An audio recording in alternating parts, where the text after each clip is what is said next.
Fighting continued between Taliban fighters and the National Resistance Front of Afghanistan in the Panjshir Valley on Saturday, both sides confirmed, despite earlier announcements, that Afghanistan's last major holdout against Taliban rule had fallen. After sporadic fighting that started in mid-August, intense warfare in Panjshir began last week as U.S. forces officially completed their withdrawal and two-decade presence in Afghanistan.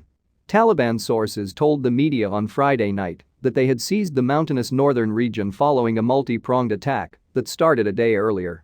But as the deafening noise of celebratory gunfire resounded all over Kabul around midnight, leaders of the Panjshir opposition denied the claim of their region's fall.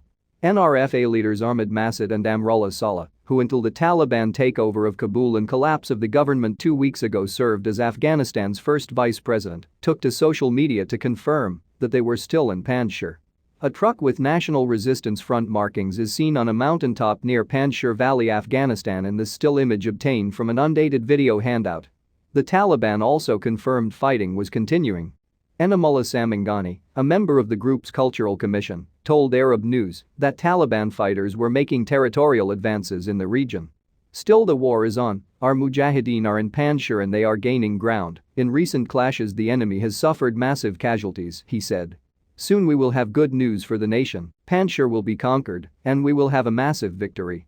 However, sources within the NRFA, which consists of thousands of fighters from regional militias and Afghanistan's former security forces, say that it was the Taliban who suffered losses as they entered the Kawak Pass, one of the two gateways the mountainous region of Panjshir has to the outside world. An NRFA commander told Arab News Friday night's offensive on the valley was by the Red Unit, Taliban Special Forces. Taliban Red Unit took charge of last night's attack on Panjshir, but they were defeated, he said, citing heavy casualties among the Taliban and saying that 200 of their fighters had been captured. Arab News could not independently verify the claims. Panjshir Valley has reportedly been cut off by the Taliban, who have stopped movement to and from the region. Abdul Rahman, a 54-year-old resident of Panjshir, told Arab News that he was trying to return home but was sent back to Chiraikar, the capital of neighboring Parwan province.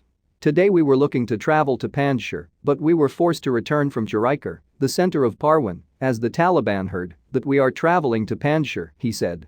Tucked into the Hindu Kush mountain range, some 150 kilometers north of Kabul, and accessible only through a narrow gorge, Panjshir has a long history of resistance.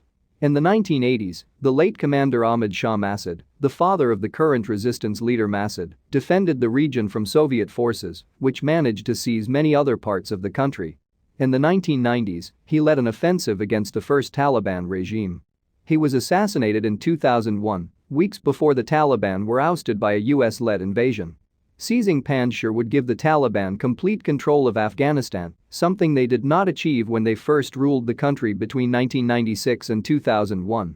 Mullah Abdul Ghani Baradar, who is widely expected to lead Afghanistan's new government, said it would include all factions of the Afghan people. He said, "We are doing our utmost to improve their living conditions. The government will provide security because it is necessary for economic development."